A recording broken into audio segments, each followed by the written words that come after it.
Well, now you know why we're broadcasting from underground. I have no idea why none of you around the world heard what I said in my opening remarks. But not to worry, I'm going to say them again.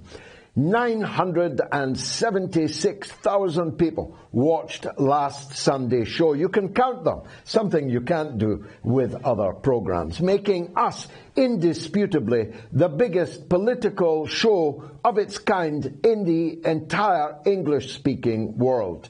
That's really something, and it's thanks to you, and it's thanks to my friends who managed by a shoestring to get this show on the air every week. The numbers who watched last Wednesday's show is only a little behind the numbers for last Sunday's, and so it is with some sadness, I say, that we cannot sustain the midweek Moats Extra. We're going to have to pause that for now, until we find a way to fund it, to finance it, because all of this, of course, cannot be done for nothing. Now, as I was saying, before I was rudely interrupted by the sound of silence, the berserk tour of Biden around Europe, dribbling all over the war zones, was something to behold. Distasteful. The globules were many, and it's difficult to pick one or two of them, but one I will concentrate on. Not since 1945 has the head of one military superpower called for the overthrow of the head of another military superpower. But that's what Joe Biden did in Poland. And in this case, both military superpowers are nuclear armed, and one of them, Russia, is hypersonically nuclear armed. It doesn't get much more dangerous than going towards the border of the other superpower and demanding that their president should be overthrown, should be removed from office, calling for regime change in a country next door that just happens to have just as much nuclear firepower as you do. As a mark of recklessness, it can only be explained in one or two ways. Either, as the White House tried to do after his speech, well, walking it back in the American terminology, it was Joe running off at the mouth. He was verbally drooling and said something that he didn't mean, or at least the American administration doesn't mean. Or, as I prefer to believe, Joe Biden said the quiet part out loud. He stated publicly that which is merely privately held as the war aim of NATO, for which read the United States, in the confrontation in Ukraine. Because that's what this really is. It's not a Russia-Ukraine war. It's a US-Russia war by proxy, using the people in Ukraine and the public infrastructure and the private property in Ukraine as the entirely dispensable pawns in the game. It is an effort to probe and confront Russia as a prelude to its balkanization, its regime change, and the replacement of the current government of Putin with a government more to the United States liking, like the one that they had in Boris Yeltsin. To that end, Joe Biden's comment that the Russian people were not his enemy, he was probably telling the truth about that. They don't, of necessity, hate Russian people. They just hate a strong and dignified Russia, able to and willing to stand up for itself in the international arena. They can't bear that a regime they did not pick, indeed, they picked the Yeltsin regime, otherwise I'd be talking to you now with Mr. Zhuganov, Comrade Zhuganov, as I call him, who would have won the Russian presidency rather than Yeltsin, but for American interference, imagine that, in a foreign election, namely the Russian presidential election. They loved Russia when Yeltsin was in charge, when Russia was lying drunk on the floor in the form of Boris Yeltsin, and everyone was picking its pocket. Picking its pocket through, but not exclusively, the very oligarchs who then fled to Western countries with their ill-gotten billions, hundreds of billions in many cases, and who then spent the intervening 20 years giving money to Western political parties and politicians and buying Western media, only to discover that they are now the enemy and their yachts and their assets are being systematically looted by the private property-loving capitalist system in Western countries. My heart bleeds for them, of course. Now, the other thing that needs to be said about Joe Biden's Berserk tour is that he promised the 82nd Airborne Division that they would soon be in Ukraine. Despite both the Biden administration and the NATO leadership repeatedly, publicly stating that no NATO forces will be committed to the war in Ukraine. If that were true, how could Biden say that when the 82nd Airborne get to Kiev, they will see for themselves the bravery of the Ukrainian people? Was this too something to be walked back? Was this also just Joe Biden drooling, havering, like a senile old man? Was it? Or does it reveal a private truth into the public arena? Now, I don't speak for Russia. I'm not a Russian. But I would probably quite fancy fighting the 82nd Airborne Division in the streets of Kiev. I think that would go rather badly for the United States Armed Forces, because not even a year ago, not even 9 months ago, I watched the very same American forces run out of Afghanistan like a thief in the night, driven off by men who rode around on bicycles, who wore not military boots but sandals, who carried not high-tech weaponry but mere carbines. I saw the Americans running away. So from my point of view, if I were the Russians, I'd say, I'll see you in Kiev, 82nd Airborne. But is that what you really want? Because that could very quickly turn into a pan-European war. That could very quickly turn into warfare in Poland, a warfare in Romania, warfare in the Baltic states. That could very quickly turn into warfare deep into the European continent. And if it did turn into that, it could quickly turn into a nuclear war.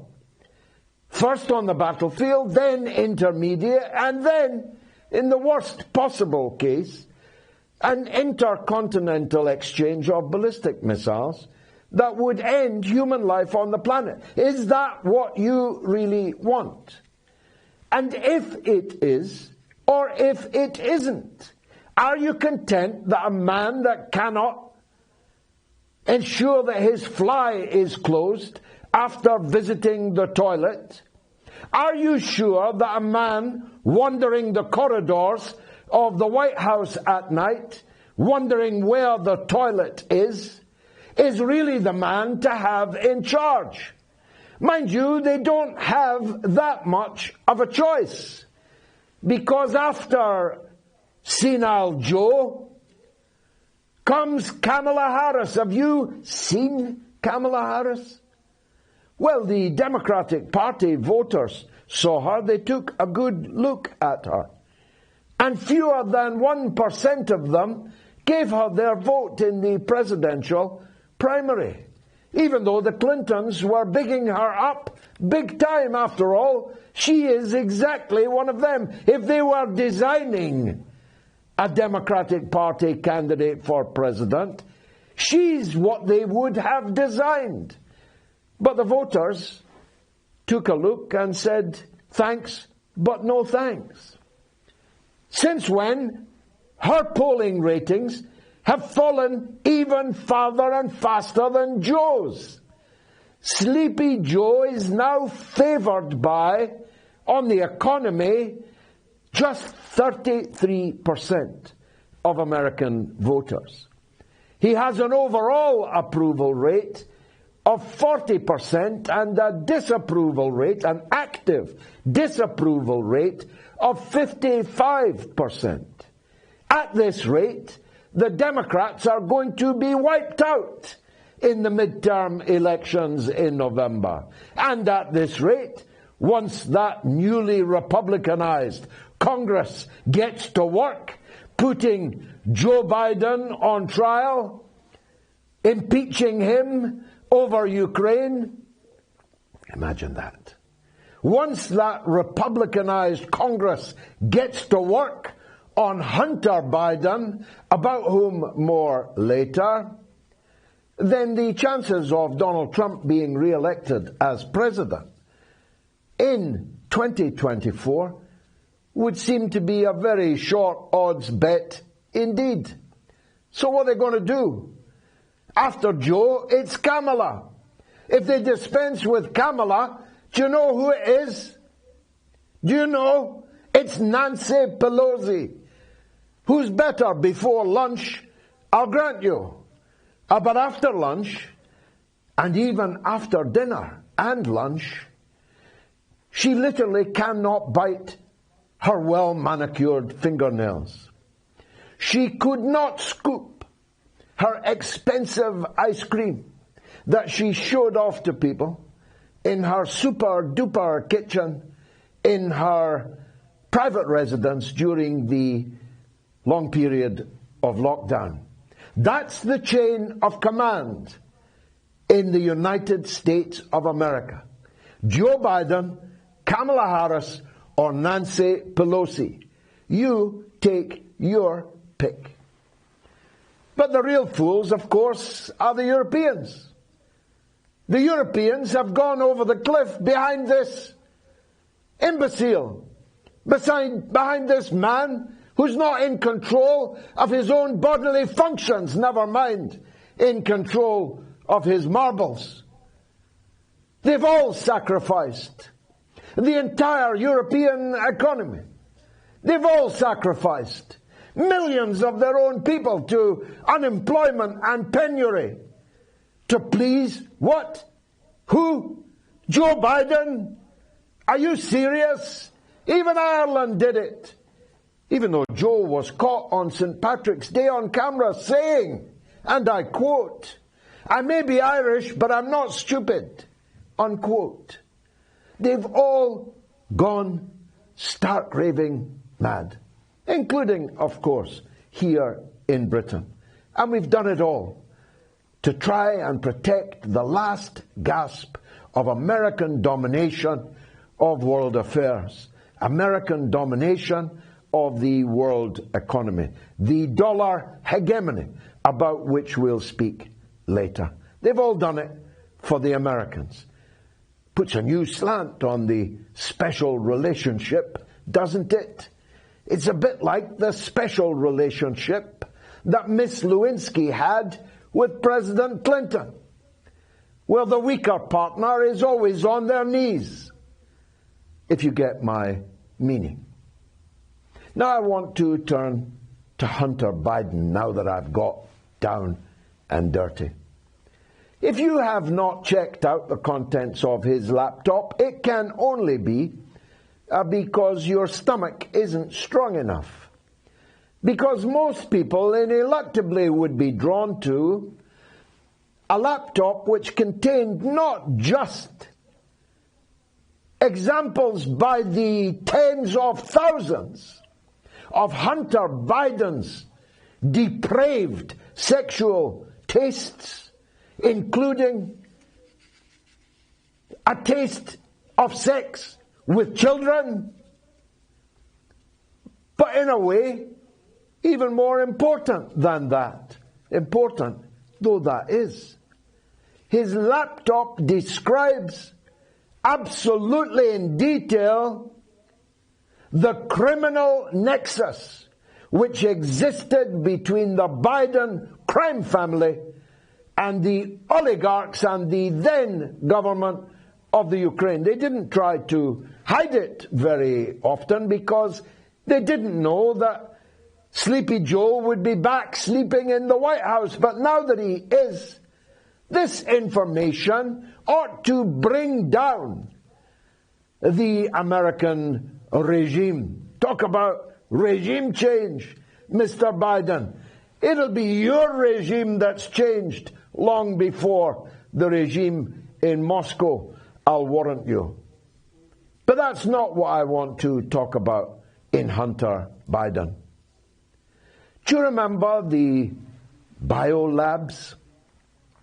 Do you remember less than 4 weeks ago when the advancing Russian forces said they had discovered evidence of a string, it turned out to be 36 biowarfare labs belonging to the Pentagon, the American Defense Department, in Ukraine.